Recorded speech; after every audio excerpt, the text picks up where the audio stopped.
the other. So yeah, coming back to the session. Hi Srish, thanks for joining and thanks for sharing your valuable time today. Srish over here have 15 years of business and is a serial entrepreneur with a few success businesses as feathers on his hat.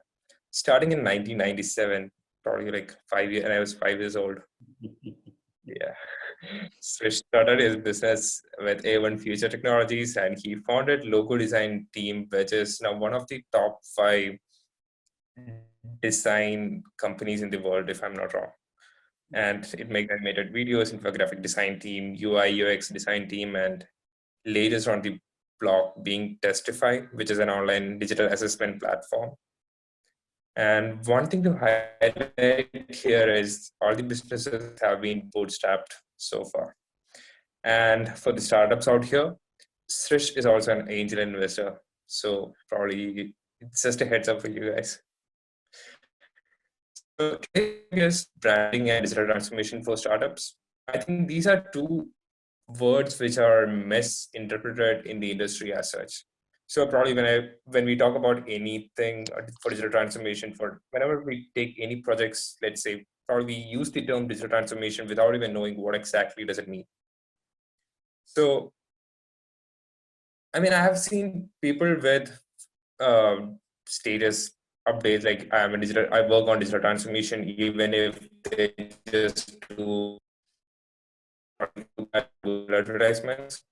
So in that era, like we need to know what exactly does a digital transformation mean. So without knowing what exactly it means, I don't think we can deliver as much as what we want to or what we plan to deliver.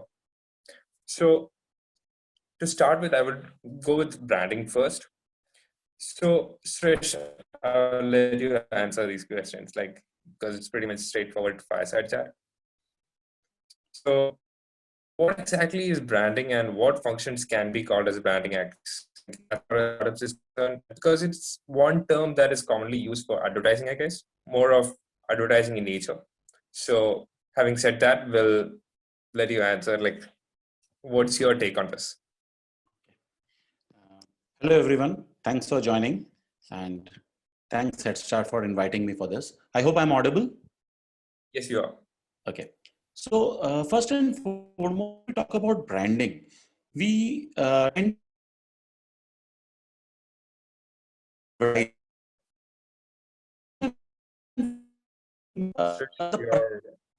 voice is breaking in between. Yeah. So for me as well. I think hopefully this will be better now. Basically, branding is better now, Jimin? Yeah, we can hear you. Yeah. Right. So basically, branding means the perception you create about your company. So basically, branding is the perception that is created around your company, your brand, your maybe even for an individual when we talk about. So suppose if Jibin, you are not in the room. So whatever we are talking about Jibin while he is not in the room is the perception or the brand of Jibin. So this is exactly what happens to a company. So brand is what you create. And in order to create a brand, you have to do a lot of things, that in marketing being one of them. Yeah, I mean, there are like multiple segments or multiple ways in which we can accomplish this thing. Yeah, so there are. Yeah. So do you want to talk about the functions that are involved in branding activities? Yeah. So basically, first we need to understand what is the purpose of the brand, right? Normally what happens then when we launch a company, we straight away get into the market, we start talking to people regarding the company, we start marketing. So we start marketing before we have defined our brand.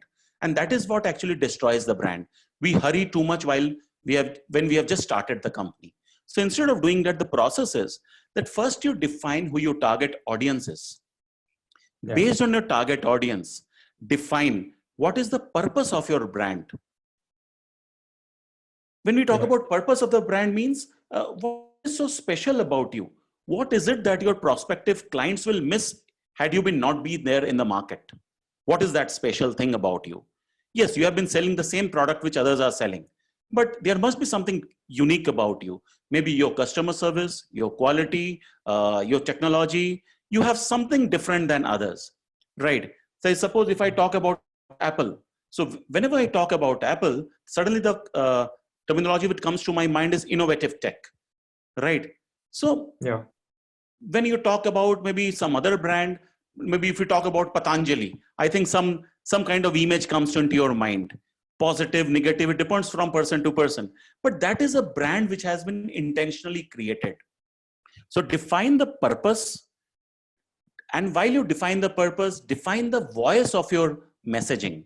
For example, if I am talking to, suppose there's a problem on a computer and my grandma calls me and asks me, can you solve this problem of the computer that I'm facing? When I talk to her in a different tonality. But suppose if my daughter tells me this, then I'll talk to her in a different tonality. The voice will change. The words that I am using to communicate will change. So it is not just about the purpose. What is the kind of voice, tonality, verbal persona, and attitude is what something that's to be created. So apart from, along with the brand guideline, you have to create that emotional guideline as well before you get into the market. Because just designing a logo will not serve the purpose. Once you have these messages intact in front of you, then when you get into a design aspect, messaging aspect, then comes the aspects that how can you be really consistent in your messaging. Normally what happens, we want to create a brand, we have decided everything, but we create a website which is being created by me maybe, and I create a brochure which is being created by my maybe uncle's daughter. I create an app which is again being created by Mr. XYZ, who is absolutely a different person. So now all these three marketing materials start speaking in three different languages. Now when these three marketing materials, basically these are the touch points when I'm talking to a customer, when I'm meeting them up. But if all these three things are talking in a different language and passing on a different messaging, then the audience will definitely get confused. What my brand is, what my purpose is, what is it that I really want to transmit, and that creates a problem. So these are the things that you really need to take care of when you are launching a company, or even if you are in a company, then define how you can really define your purpose and differentiate yourself from your competitors. Yeah. So having said that, probably, I mean, what we have seen is probably whenever they start a company, they need a name to register the company itself. And it's more like whenever you're probably you're a student entrepreneur or something, you register a company with some name which you feel fancy and give it the logo to it. So how should it change like the entire, like, so let's say if I want to start a company, I will start with the problem statement and then find a logo and name according to the product. Is that what it is, or what are the parameters which I should look for? Again, when I talk about the product, more than the product, what is important is my target audience, right? Yeah. As well, because product and target audience go hand in hand. Just imagine the logo. You must have seen the logo of Pogo, right? The kids television channel. You must have seen the logo of Kingfisher. Just imagine a logo of Pogo being put on a Kingfisher bottle and vice versa. The whole scenario gets completely, it completely gets destroyed. So you have to first and foremost understand what your target audience is, what your product is, and then decide what the name of your company or brand should be. And most of the times we believe that the name of the company and the brand should be the same. But actually this is not the case. At times, you can always have a different company name and the brand can be absolutely different. In the morning, we were talking about this unicorn, Udan, right? So Udan is their brand name, but they have a very different company name. Some XYZ Private Limited can be your company and you can have a different brand. But you will have to always ensure that whatever name you put for your brand, the name of your company can very well be a bit complicated. But the name of your brand should be easy to pronounce, easy to write. It should fill your mouth. It should really make a space in your mind. You should not be easily be able to forget that name. So brand name is more important than the name of the company. Yeah, I mean, it can also be the logo, right? So let's say it comes to Tata, like when we see the logo of Tata, we know, okay, that's something that Tata, like something relating to Tata or things like that, right? Yeah. Yeah. So this is applicable for both name and logo as well.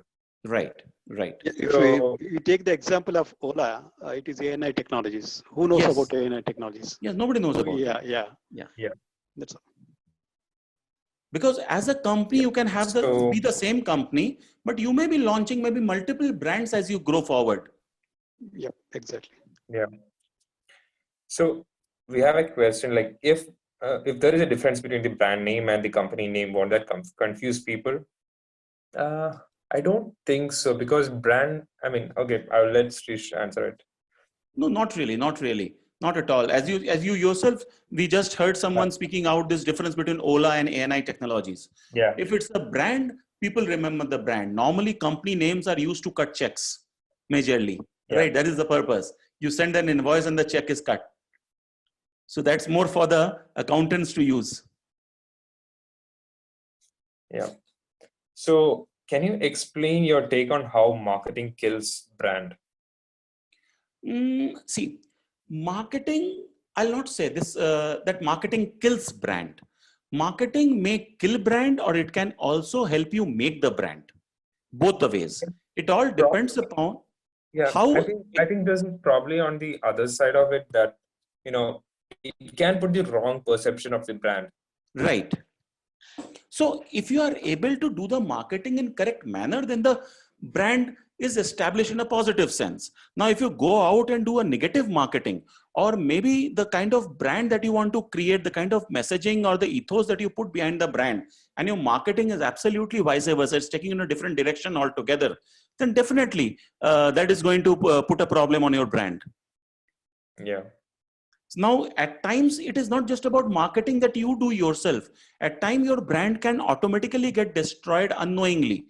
Just imagine Salman Khan is maybe part of a brand and he commits a crime or something goes wrong with him.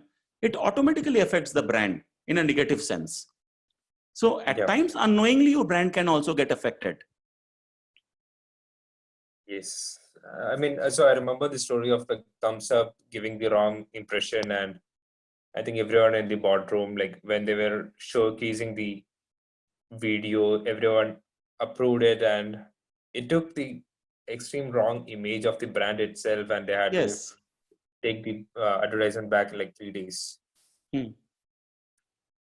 And like when it goes to let's say advertisement itself, the medium that you take also take a leverage on that. So if you take the TV, there is advantages, mass outreach and all, but you have the disadvantage that once it's in air, you cannot take it back like super easily.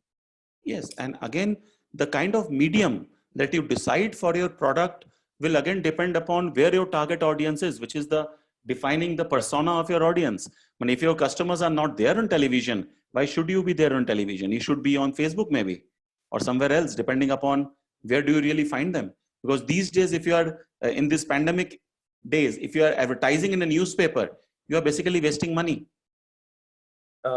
Yeah, we have one more question. For startups, is it important for the founders to also work on their personal brand aside from the startup's brand?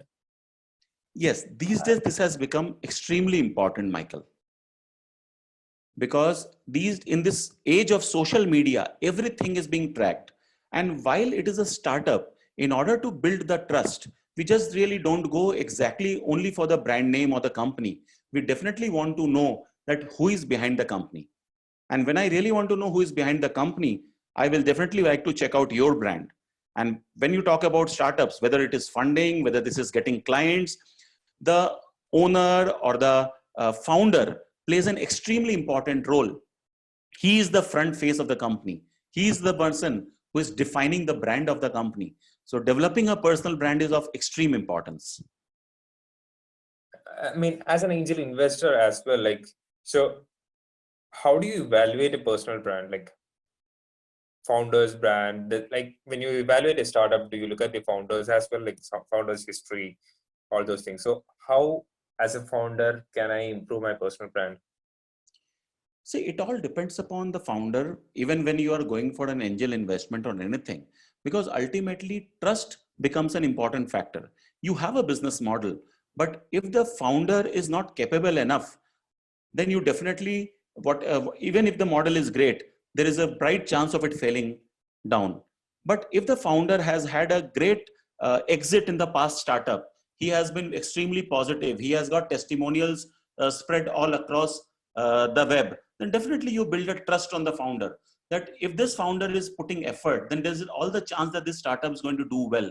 Yes, there is always a probability that it may not do well, but having a positive founder multiplies the chance of, like, suppose if this particular founder, if you are able to see online that this particular founder has got very good connects with very positive kind of people all across, you know very well that tomorrow if this startup grows to the next level, for him to find out more people who can come and join him as co-founder or maybe take this company to the next level by developing multiple connections is far easier. But if a founder has got some kind of negative feedback about him all across, for example, he closed down his previous company in a very negative sense. He stopped responding to the investors. He stopped responding to the clients. He suddenly went off and his company went down. And now he has come out with a new startup. Obviously, for him to find out investors is going to be a challenge. So how do you really improve this brand? Yes, the only way to do is that go online, write about yourself, communicate with people, be original, whatever you are. Let the people see your right, transparent face. If you are helping out someone, let that be there on the web. If you are getting into any argument with someone, let that argument be a very positive argument with no negative aspects built into it. So these things actually build your brand. Yeah. If you're getting an opportunity to really come out with a write-up in a newspaper, definitely do that. So that is on a bigger side, but social media is the first and foremost thing where your personal brand becomes extremely important. Yeah. So what is the right time to start marketing the brand?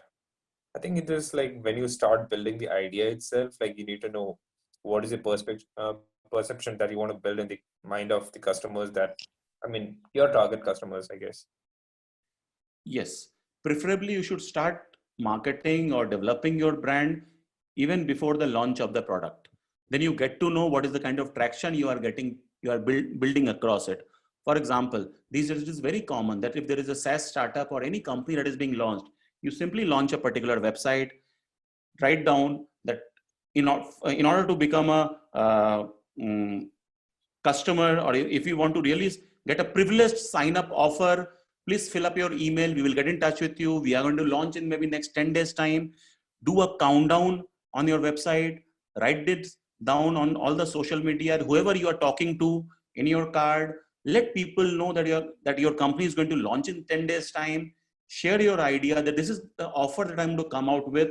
What will happen that when you have started sharing about this with the people all across, you will start getting some kind of feedback from the people all around that, yes, this sounds like a good idea. There seems to be a good market.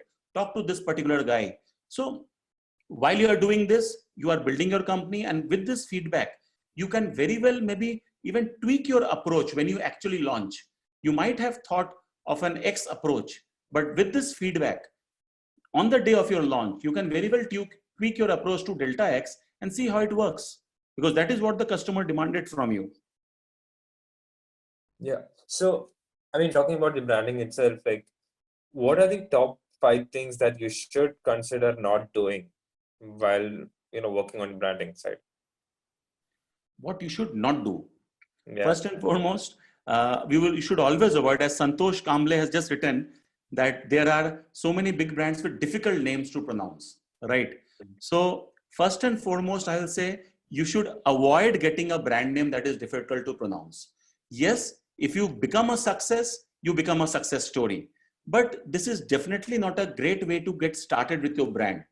Flipkart with a K has become important when Flipkart became great. right?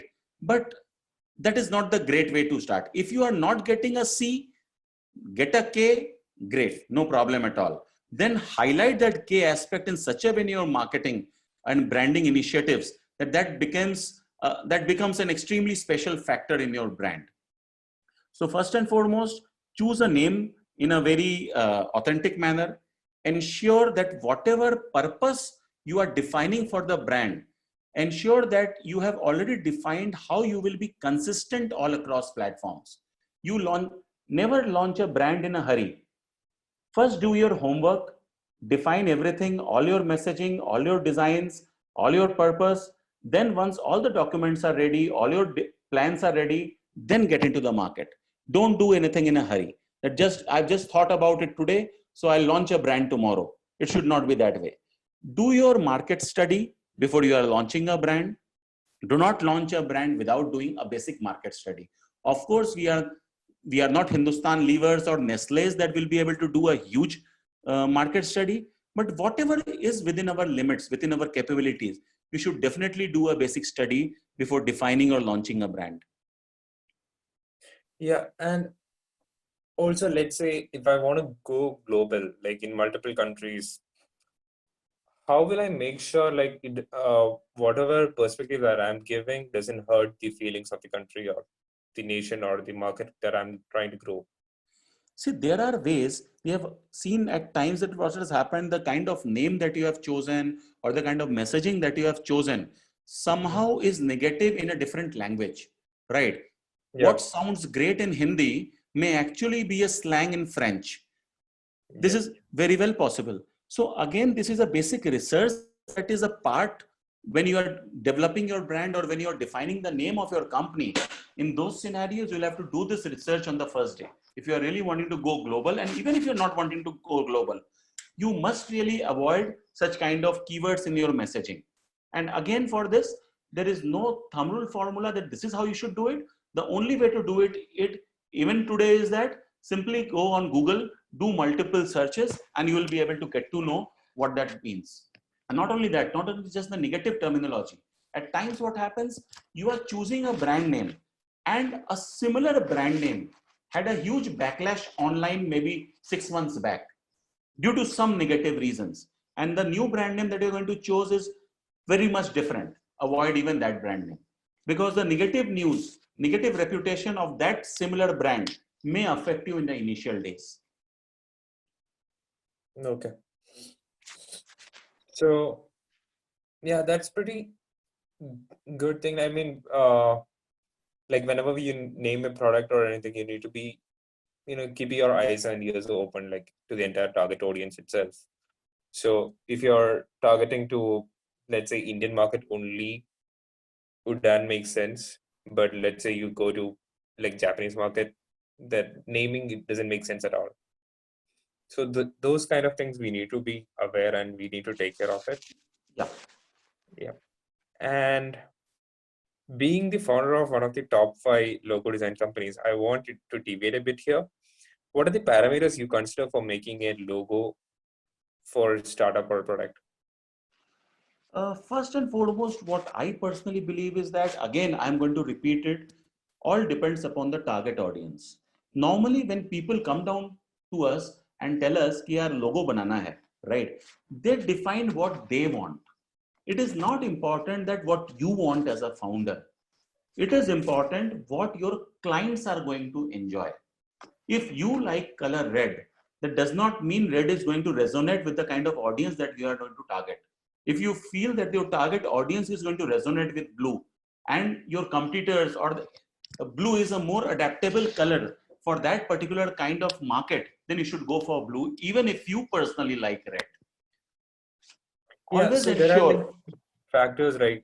Let's say if it's red color, it's more aggressive. Yes. Those kind of things are there, Yeah. right? Yes. Because every color speaks something and color has a personality. That, as you correctly mentioned, red is something, when we talk about red, it is extremely aggressive color. But again, in certain kind of startups, red seems to be a very positive color. You cannot always really say it is aggressive because as a red is also an extremely visible color. So if you are becoming a B2C brand and you are really planning to go with a lot of outdoor advertising, a lot of hoardings tomorrow, then maybe red can be a very bright color and very, very positive color for you. Apart from that, whenever you are designing a logo, ensure that your logo is readable. Yeah. Right? Because at times what happens that we design a logo, but ultimately we forget that a logo is something that can be used either on a hoarding or on a business card or as a sponsor in some huge newspaper cutting. If you, suppose you have sponsored a NASCOM event or a Headstart event, then your logo goes somewhere in the bottom, sponsored by XYZ, 10 companies. But if your logo is not readable in that small size, it actually defeats the purpose. So make sure that your logo is very much readable even in small size. Because at times we write slogan below the logo title. And once we reduce the size of that logo on a business card, even on a business card, it is impossible to read the slogan. So ensure that even when you are designing a logo, make sure your slogan is not very big. Slogan also has to be maybe 2 or 3 words or maybe at max 4 words so that it is readable even in a small size. Other than that, one more problem that people have is that when we come in to get a logo design, in India, normally we say, whatever business we are into, we want the logo to portray that business. That is wrong expectation. If you look at the logo of Reliance, do you really get to understand what they do? If you look at a logo of a Airtel, do you really get to know what they do? No, not at all. So logo is not supposed to tell you exactly what services or what products you are into. Logo is something that is creating a brand or a emblem for you. So avoid the expectation that you want the logo to display all the 5 services that you are planning to offer. Then you are destroying the logo. Yeah. So let's And say one more, last but not least, one more thing. Whenever you are designing a logo, make sure that what are the number of colors that you are using. At times, we use several colors in the logo. But if you are using a lot of colors, then you are increasing your costs. And when you have designed a logo, always ensure that you print a copy and have a look at it, that the color looks pretty much similar on screen or on print. At times, there are certain blues and purples, very specific, which when printed look extremely bad when compared to what they look on the screen. So these matching of print and web also has to be defined on the first day itself. Okay. I was not aware of those parts actually. So, okay, let's say if I start a company and then I decided to pivot from that idea. So how do I transition the branding in a smooth and not harming the brand image? See, again, this is definitely a challenge, but this is a strength as well. Suppose if you already have a reputation in the market and now you are trying to build a new brand. So just imagine a cement company, Ultratech, I'm forgetting their old name immediately. They change the brand. So when you are changing the brand, it's a great opportunity for you to actually come out in the market and send a lot of messaging to people. Rebranding or launching a new brand becomes a huge festival or a huge positive activity for a company. And you can use that in an extremely positive sense in your marketing initiatives while carrying the positive aspects of your old brand. Yeah, so let's take an example of like Fair and Lovely. Right. Can we change to Glow and Lovely? So how do you think that is going to affect the entire market of the company? See, I don't think that's going to affect them negatively anyways at all, because what I Because see, like they started with a negative, I mean, the reason why they had to do it is because of petitions yes, against them, right? but they have not really spoken anything against it. They have been with the whole flow. They have not come out with any kind of negative news. They have not really said that this is not something that we want to do. They are going with the flow. So they have accepted this result from the court that this is going to be done. And they are keeping the brand same. Basically, instead of Fair and Lovely, they have changed it to uh, I'm forgetting the name, something and lovely. Low and lovely. Yeah, Lovely. right. So they are going to keep the overall look and feel still the same. They are not there in any kind of negative news, and they have got a huge company behind it who is going to pump a lot of money to ensure that this brand still remains intact. So particularly in this scenario, I don't feel there is going to be any negative aspect as far as the sales is concerned at all. Yeah. So, I mean, I'm just going to rephrase Michelle's question. So let's say, how do we differentiate our brand when other players in the industry have negative feedback, or let's say instead of negative feedback, have the totally opposite perception in the audience? The same fight that we saw between Audi and Jaguar or BMW. So when brand make those kind of fights, like what should it be for startups? Should they do it, or is it a better idea not to do it? Like fight against the negative of the competitor. It again depends. If you want to take the bull by its horn, negative feedback can be a huge pivot for you at times. If you really have that tenacity to really take the bull by horn, you are getting a negative feedback gives you an extremely positive opportunity again to reply back and respond to it in a very positive sense and go out to your customer and resolve the problem. If there are negative feedbacks all across, we can say that the industry is a problem, I should not get into the industry. Great idea. This is also not wrong. But again, depending upon the product, depending upon the size of the market, depending upon your capability and network, you may really get into the market and convert that. Yes, if that brand has got negative stuff, then try to analyze from the negative stuff that why is that negative feedback all across? Because of these 3 features, because of those 4 features, this is the mistake that they did. Maybe you can pivot on the same mistake and convert it into your strength in your branding, brand related messaging that you come out in the market with. Yeah. So I'm just going to hold the topic branding itself for a while because we have one more topic like digital transformation. So we'll blend it together in later. So digital transformation is a term that is heavily used in the industry, but people don't know what exactly it is, or people shy off from that topic itself. So what exactly is a digital transformation, and can you give us a few examples of DT? Okay. So basically, if we talk about digital transformation, let me first and foremost tell you, it is no rocket science. It is just a huge phrase that has been given to the same activity that we have been doing since ages in a smaller fashion. Now we are doing it in a much more active way. But digital transformation is no rocket science. Every one of us is doing some kind of digital transformation every day. For example, let me give you an example that during the pandemic, suddenly Zoom became so important, right? My kids were never accustomed with Zoom. Their faculty members, the teachers were not accustomed with Zoom. But now the complete school classes are happening in an extremely smooth manner on Zoom. Today, I am here on Headstart on Zoom talking to so many people all across India. So now this is digital transformation. This was, of course, a forced digital transformation because of this pandemic.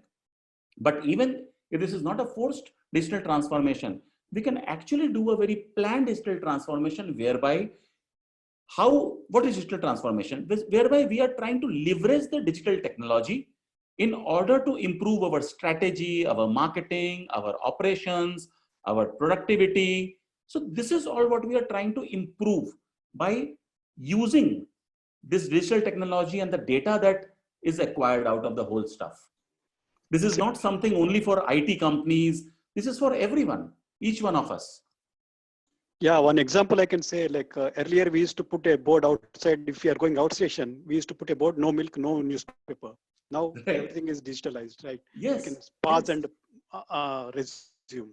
Right. You can simply set up the schedule on your email. If you are not there, if you are not able to respond, you can write down on the mobile app that for these particular days you really do not want the delivery of milk.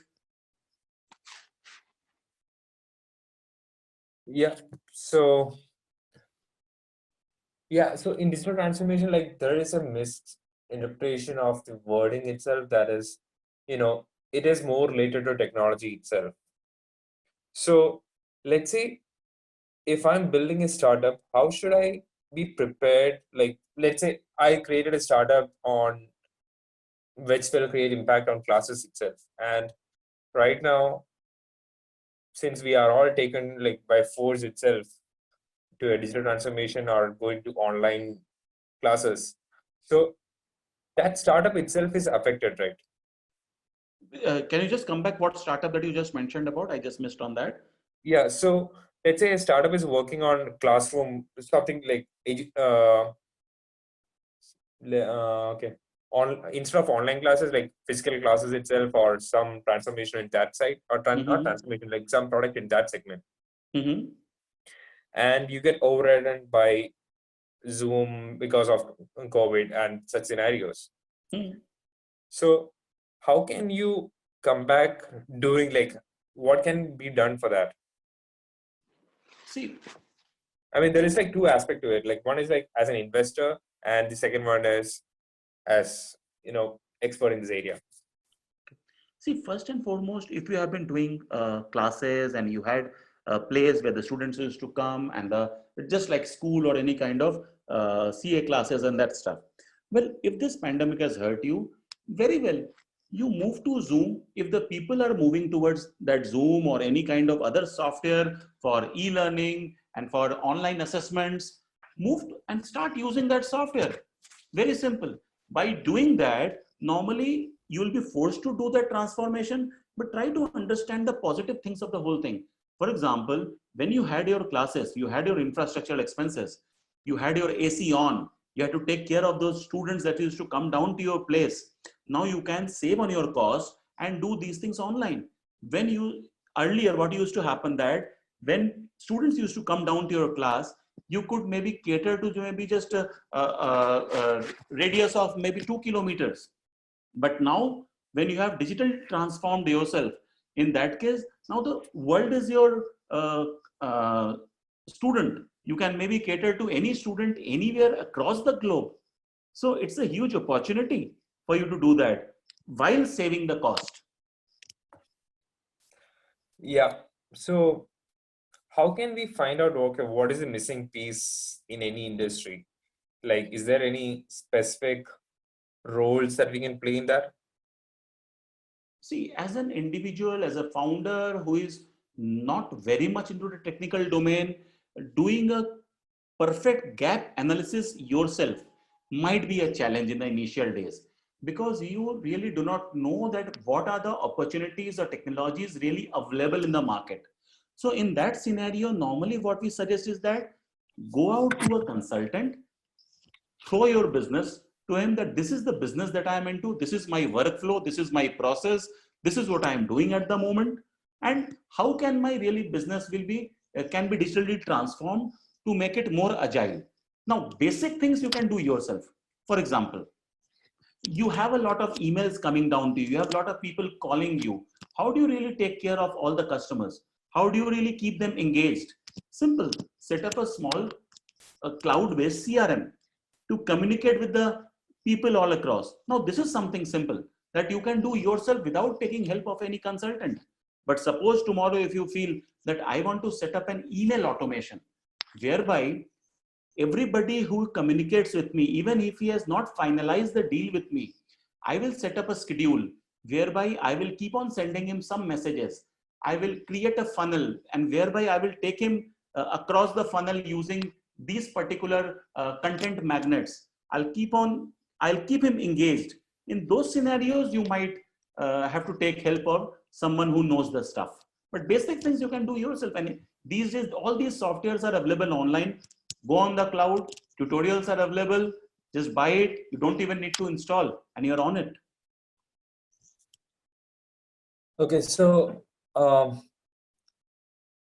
let's say few examples of digital transformations. So there are like different types of companies, like few of them like Ingmong, who are enablers for digital transformation. And there are some companies which focus on the product itself, like the Excel sheet that you told about. I mean, not Excel sheet, the PDF, converting to PDF and online Mhm. application. Mhm. So can you walk us through those? Like, what exactly is the difference between those two? See, no major difference, I would say, because what someone like Inkmonk or Udan is doing is that they are enablers of digital transformation. For example, those print shops or those farmers who were not digitally enabled and who did not really have the capability or the infrastructure to digitally enable themselves. These applications or these companies went ahead and ensured that these people who are there in the outskirts, who have this unstructured, unorganized market, they organized the market and digitally enabled those people to come into the whole picture. And now they are able to do their business better. They are more in sync with the market and they are being able to do a much better business. But when we talk about a SaaS software, something like, just like you mentioned, like converting from PDF to Excel or Excel to PDF or anything of that sort. In those kind of softwares, what happens? Again, that software is also helping you transform yourself digitally, again in a different fashion. In something like Inkmonk, a lot of physical interaction is still involved, but in a SaaS-based software, just like the example that you mentioned, there is no physical interaction at all. But that is also definitely enabling me digitally. You talk about CRM, you talk about this kind of PDF software. I just need to go online and start using it. So even for a company like mine, we have been thinking about using a lot of softwares earlier on, but we never had the tenacity to really go ahead and change our processes. Due to this pandemic, we went ahead, we forced ourselves to implement quite a few new softwares and new processes even within our organization. So the only difference that I majorly see is that there is a physical involvement, there is no physical involvement majorly over here. But both are helping the consumers in an equivalent fashion. Okay, so okay, coming back to branding itself, like we have few questions Yeah, that got unanswered. uh, We just have 10 minutes. So how do we penetrate a crowded market and make our brand against existing companies, like basically competitors? again, the same Yeah, I answer. mean, I'll just give you an example. Like, Hmm. so there was this company in Bombay who made, I think, they just made pens, like stylus kind of pens, and Camlin automatically came in and then they took over the entire market. Hmm. So how can we avoid this? Like, probably patents or something? You cannot really patent quite a few things. If we are talking about something very simple, these days getting patent is not as easy as it sounds. It sounds great for writing down on your business plan that I have applied for this patent, but in the real market, getting approval of the patent, getting into those detailing is definitely a challenge for, unless and until you have really found out something which is extremely unique. You have really something out of the world in your mind, then patent really works. Otherwise, just have a look at this Windows and Mac. What is the major difference? In Windows, what you have in left, in Mac, that you have it in right. That is the only difference. That is how the patent or copyright is being managed by these two big companies, right? So patent is not really going to work, but having it is definitely a great idea. If you can have it, keep it safe with you, apply for it. But the major thing that you actually need to do is that, again, when you're getting into a crowded market, try to understand or try to differentiate your product offering. If the product offering in the market is offering X, try to offer one extra feature, one extra benefit. Now the extra benefit can be very simple. For example, that there is a particular software or a product which has got 20 features, and you know that most of the people in the market actually don't use those 20 features. They actually use only those specific 10 features. Just take an example. We have Android or iPhone in our hand. It has got thousands of features. When we go and buy it in the market, we look at everything in the mobile. We compare literally everything. But actually, when we buy it, do we really use all the features? There are only those 5, 10, 11 features that we use regularly. So the differentiating factor can be even this, that instead of having 20 features. Now your product is much more simpler to use. You only have those 10 specific features. To create a differentiator for you and then go into the market, highlight that differentiation in the crowded market and ensure that this messaging reaches the correct audience. Yeah. So how about trademarking the logos? Like how someone should go about it? Because I don't think most of them are aware of the entire process itself. Again, this is no rocket science. It is very simple. I'll let you know that most of the things that we are worried about is actually very simple. Go to a trademark attorney. If you have any lawyer that you know of, talk to him and ask him to connect you to a trademark attorney. Most of the basic trademarks you will be able to complete.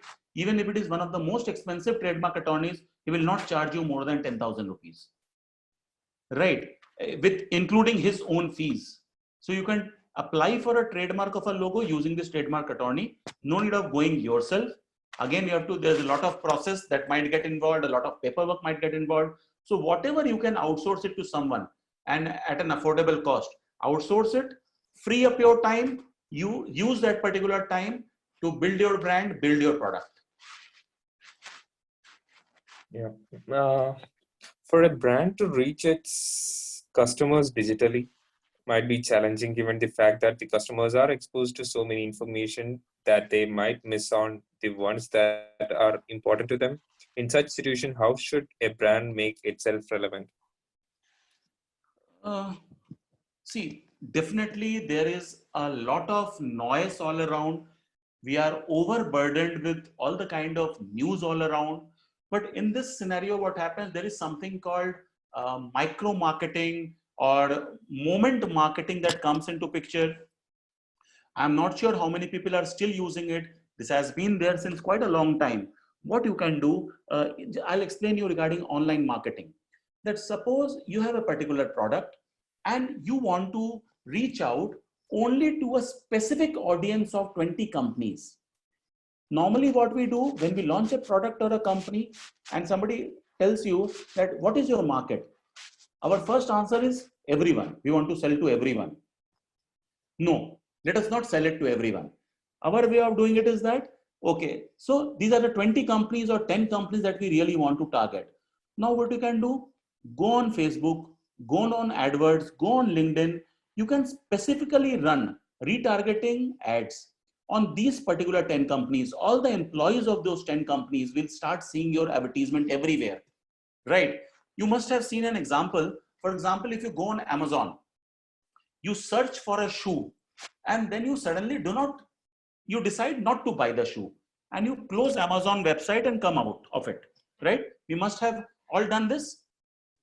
And Yep. Suddenly what happens that from the next hour, whichever website you go, you suddenly start seeing the images of those same shoes which you were contemplating about buying but did not move ahead with the decision.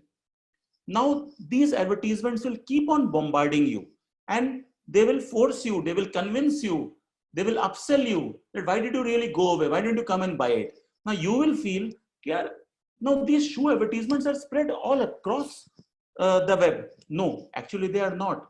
The shoe advertisements are, these images of the shoe are being displayed only to you.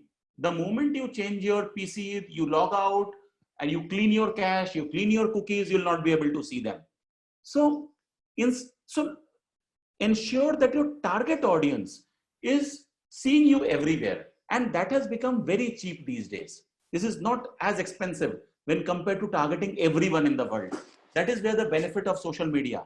When you go and advertise in a newspaper, you pay X lakh of rupees, and that X lakh of rupees is being displayed to maybe 5 million people. But now imagine you have, instead of spending 1 lakh rupees, you go spend 50,000 rupees, only a specific target audience, whereby the probability of their converting and giving you a business is higher. Your ROI and conversion will be much higher. Yeah. So, I mean, it's been, I think, a trend, I think, from pretty long time that video ads get more attention to it. So since the video costs are like higher and hire to produce and to create, how can we Hmm. maximize reach and conversions for these? See, again with video ads, what you can do, instead of really going and doing a video ad to the huge audience, huge larger audience, there is something called Inlay Ads in YouTube. What that will do is that you can specifically go and target maybe 10 videos which are very relevant to your kind of target audience. You know that these 10 videos are being watched by my target audience. If those 10 videos have been monetized by their user, you can specifically put up your small video ad within that particular video and reach your target audience. So what happens that again, even in the video ad, you are not trying to target everyone, which will multiply your cost. You are just targeting your target audience using those specific videos that which are, you know that these videos are already doing very well. These videos are already being watched by my prospective clients. At times what happens, this is a hack normally that you can do. At times what happens, people put up videos on YouTube and due to some greed, they monetize the video. And these are your competitors. Go and if your competitors have made this mistake of monetizing their video, go and put up your video on top of their video, 30 seconds. You automatically start getting more traction. And the cost is much more in a reduced fashion.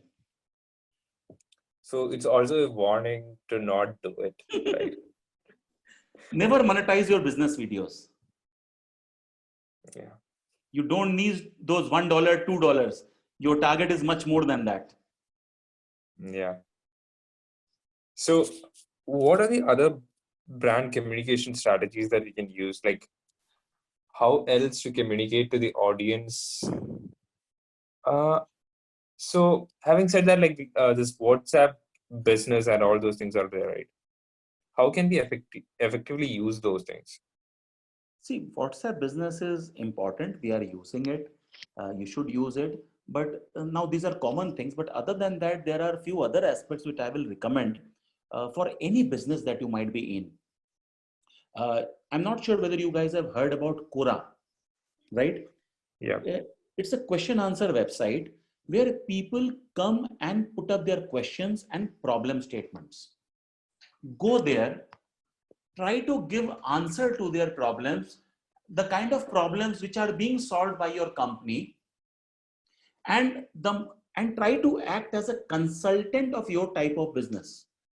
When you go and highlight those positive aspects over there, suppose you have written a blog on a particular subject. That particular blog answers a particular or solves a particular problem.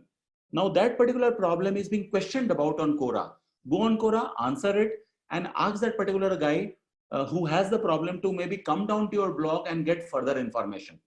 You cannot do it a lot, otherwise it will be treated as advertising. But in a balanced ratio, if you keep on answering the problems of questions, you get an expert status.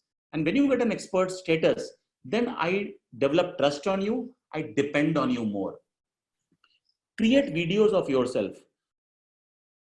Whatever subject that you are good at, whatever your business might be, try to spread as much of free knowledge as possible through videos, through Quora, or any such platform whatsoever.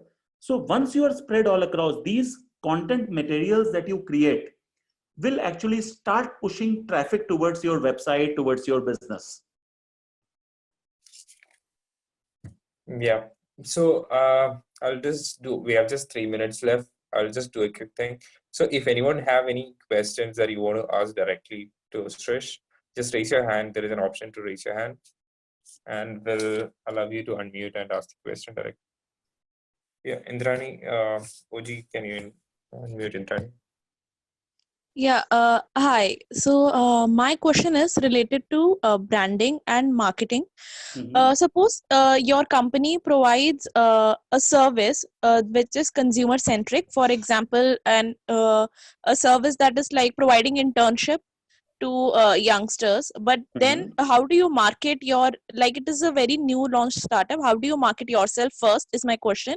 And the follow-up question is how, since the service is not company centric, or like is centric to what the company wants, but actually on the basis of what the interest of the intern would be, like how the branding can be done to not come off as a manpower supply company, but actually come off as a unique company which will work for their interest and passion. Okay.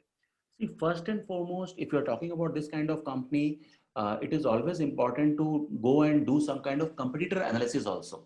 For example, Intern Shala, right? They are doing pretty well in this kind of business. They are offering interns, and so try to study online. There are several softwares. I'll be happy to share the name of those softwares with you if you send me an email. You can use those softwares and get to know that exactly what companies like Intern Shala have been doing. Where are they listed? Where are they really communicating with interns? How are they really communicating with the kind of companies? How are they really reaching out with the companies? What is the kind of communication that these kind of companies using? So that will give you a heads up as to which direction you should start moving. And other than that, beyond the competitor analysis, the way we should really think about is that where are these interns flocking? Where are they really available? Where are they really taking their discussion to the next level? There we must have one of our team members who is trying and engaging them. Do not really go and start. For example, even if you're talking to a company, or if you're talking to an intern, both the sides, normally what we do whenever we start talking to someone, we immediately start pitching our product or service. If we do that, we come out as a salesy kind of a pitch, and people start treating us as a company that is maybe is a manpower company. Now I have hundreds of manpower companies. Why should I really talk to you? But instead of doing that, if you can keep on sharing positive knowledge, if you can keep on sharing some kind of ideas that work with them, then by doing this, even for a small duration, you gain your respect and trust in front of them. And once you are able to do that, then like somebody was asking me about content marketing. So there's some kind of sound. Okay. So you have to get ahead with some kind of content marketing, where in a normal ratio that you do is that maybe if you are sending 4 messages which are relevant to them, which is adding value to them, which is sharing knowledge or some kind of idea to them, then send maybe 1 message which is indirectly marketing you or telling them that what you do. Let them ask you what you do if required. Your message has to be very subtle when you start in the beginning. Your reputation has to be built, and once the reputation is there, and then when you go and market in a particular group or inform that this is what you do, people don't really mind. But on the first day, people will definitely mind. So normally for interns, I recommend there are a lot of groups on Facebook and Twitter. Sorry, not Twitter, LinkedIn. You can just find out those groups and become a member of those groups and start sharing your info on those kind of groups. Because normally what we do is that either on Facebook or LinkedIn or anywhere whatsoever, we simply post on our own wall or on our own page, which nobody really views. So instead of just doing that, become part of those groups and start engaging with the people available in those groups. So what will happen that the people in that group, if they get to know you, you by default start a referral channel as well. Because when we talk about interns, bringing in virality with the interns is a very easy thing comparatively when you're talking with students or interns. Because even if one intern is happy, he or she will not mind spreading the knowledge all across through his or her own social media. I think we are already 2 minutes off. So thanks, Srish, for wonderful session actually. So it's pretty insightful. And on behalf of Headstart, I'd like to thank you. Thank you. And everyone who have joined, like, can we just have like 2 minutes on the feedback? So we have put the feedback link in the chat box. So because we are a volunteer-driven organization, these kind of feedback help us grow. And we can curate the next session accordingly, like based on your feedback. Thank you so much, Srish. Thank you so much, Jibin. Just to add on to what Jibin said, if you can just take out 2 minutes and submit the feedback. I've sent the link in the chat. And this HS Live, we do a 1-hour webinar every Thursday. So go to headstart.in and you will see the details. We have Roberto from Microsoft next Thursday. So stay tuned and look forward to have you for that session as well. Thank you so much, everyone. I hope I was able to add some value. And if there's anything that I can add further, feel free to connect with Jibin or maybe send me an email. I'll be happy to respond back. Srish, one last thing. So can you share your email credentials, email details? Yeah. I'll do that immediately. There it goes. Yep. So you have Srish's email address as well. One thing which Ankita mentioned in the chat, of connecting with everyone. So we have a pan-India community on Facebook. So you can go and search for Headstart Network Foundation on Facebook. It's a pan-India community of 30,000 plus entrepreneurs. So all of you can join that community, ask questions, talk about your product, share if you have come across anything and help the fellow entrepreneurs or entrepreneurs out there. So it's a great community, highly engaged community. So looking forward for you to join. So Ankita, who's asking for 101 Connect, you can also get benefited over there. Super awesome. Super. Thank you so much, Srish, once again. Thank you. Thank you so much, everyone. I hope you have filled the feedback form. Looking forward to see you next Thursday. Have a good day. Bye. Good day. Bye.